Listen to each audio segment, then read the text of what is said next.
Hallo liebe Freunde, schön, dass ihr auch bei unserer heutigen Wanderung wieder mit dabei seid. Ich möchte euch einladen in ein wirkliches Wanderparadies, nämlich zur Talsperre Alpenstock. Diese Talsperre finden wir an der Grenze zwischen westlichen Erzgebirge und Vogtland und ich wünsche euch viel Spaß beim Anschauen.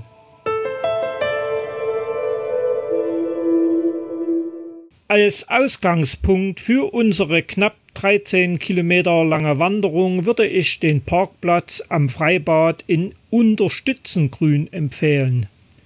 Doch bevor wir loslaufen, möchte ich euch gerne noch einiges Interessantes über unsere Talsperre erzählen. Die Talsperre ist die größte ihrer Art in Sachsen, sowohl vom Fassungsvermögen als auch was die Höhe der Staumauer betrifft.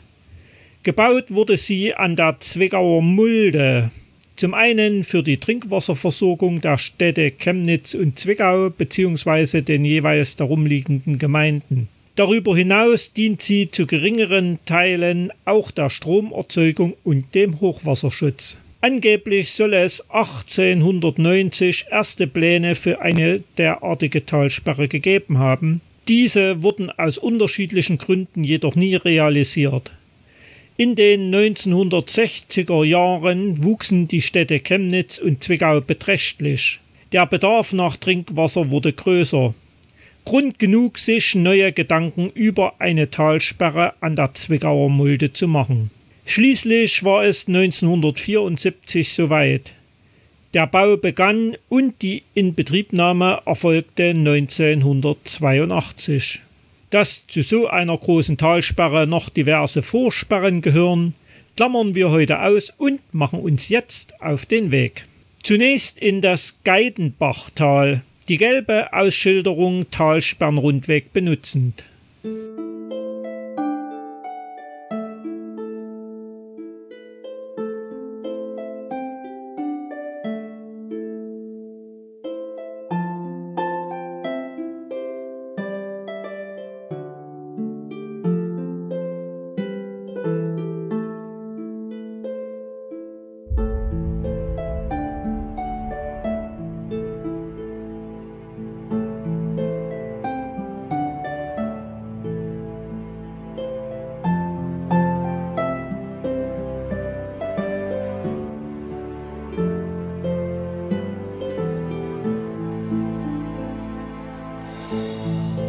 Der ersten Abzweigung folgen wir dann nach rechts in Richtung Schönheiter Hammer und können von hier ganz entspannt gehen, ohne nach Schildern auszuschauen. Es gibt immer nur den Weg geradeaus, leider auf Asphalt. Es ist eben nichts perfekt auf dieser Welt. Aber ich hoffe, wer einen so schönen Herbsttag wie ich zum Wandern wählt, der kann sich an der Natur erfreuen, ohne sich über den Belag des Weges allzu sehr zu ärgern.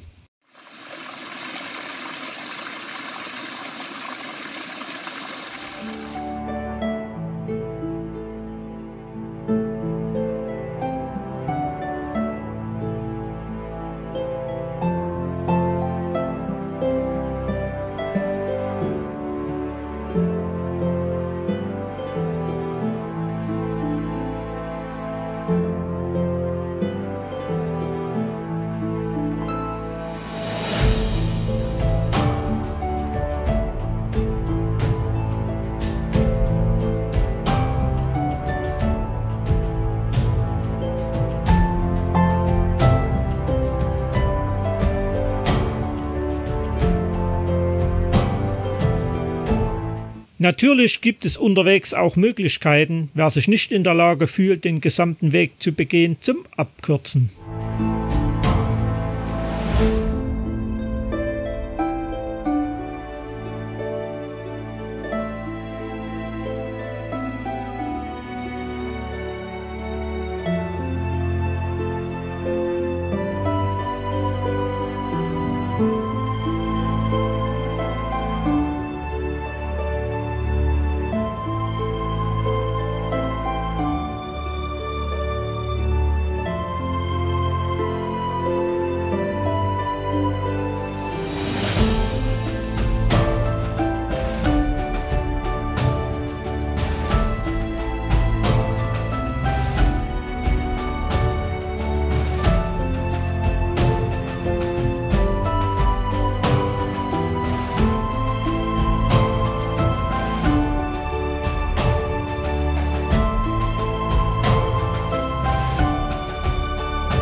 Irgendwann erreichen wir dann den Ortsrand von Schönheide. Und hier heißt es zum ersten Mal aufpassen. Es gibt eine Beschilderung, aber diese ist leicht versteckt und zu übersehen zwischen den Bäumen. Wir folgen dem Bernhardsweg zurück zu unserem Bad.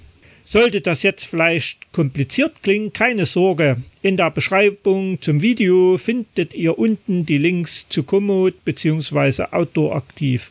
Dort könnt ihr die GPS-Daten laden.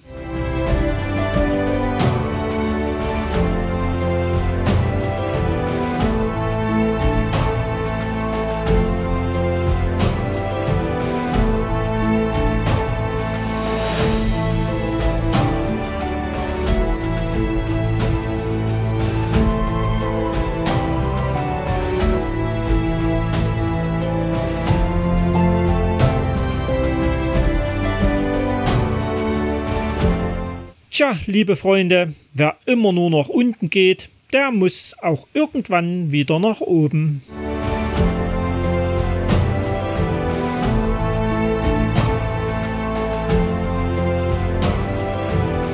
Erreicht man diesen größeren Platz, wird es schwierig. Ich habe mich auf die Wanderkarte verlassen und die vereinzelt vorhandenen gelben Schilder. Diese führen nach links diesen schmalen Pfad entlang und anschließend am Feld hoch zum Ottilienstein.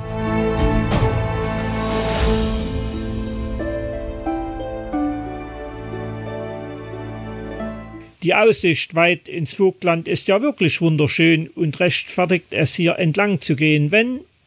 Welches wenn, fragt ihr? Der Weg inklusive Schilder verliert sich leider im Nichts.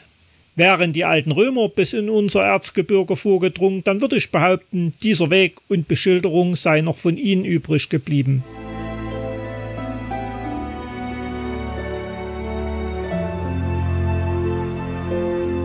Deshalb benutzt bitte an besagtem Platz im Wald den rechten Weg. Wir treffen uns gleich wieder. Nämlich hier oberhalb von Schönheide. Schilder sind zwar noch immer sehr sporadisch bis gar nicht vorhanden, dafür ist der Weg wieder begehbar. Zunächst folgen wir ein Stück der Straße an dieser kleinen Siedlung entlang, biegen bei der ersten Möglichkeit rechts ab auf den Weberberg und Wiese und Wald haben uns wieder.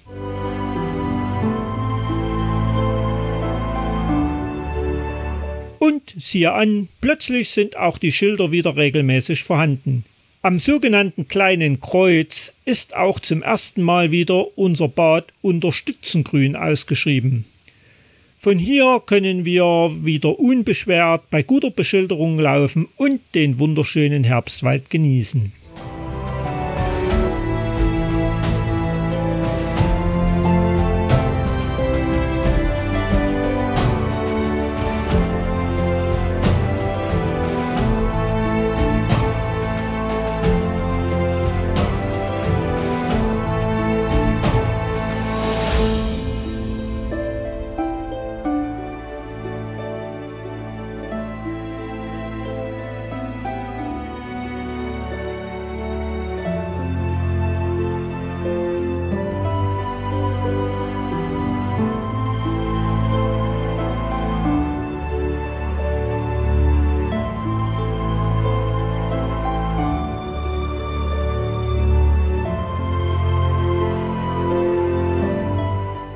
Am Bad angekommen, könnten wir uns eigentlich verabschieden, aber halt! Ich möchte euch noch einladen nach Hundshübel. Ich möchte euch nämlich noch mit einem schönen Blick, der Kanada-Blick genannt wird und weit ins Erzgebirge bzw. Vogtland reicht, neugierig machen auf unsere wunderschöne Region. Wer gern mehr davon sehen möchte, der abonniere einfach meinen Kanal. Selbstverständlich kostenlos. Bald nehme ich euch mit zu weiteren Wanderungen hier im Erzgebirge, zu unserer Pilgerreise nach Rom und darüber hinaus gibt's noch das eine oder andere Highlight zu entdecken. Danke, dass ihr mich bis hierher begleitet habt. Ich freue mich, euch wiederzusehen. Bis bald. Ciao.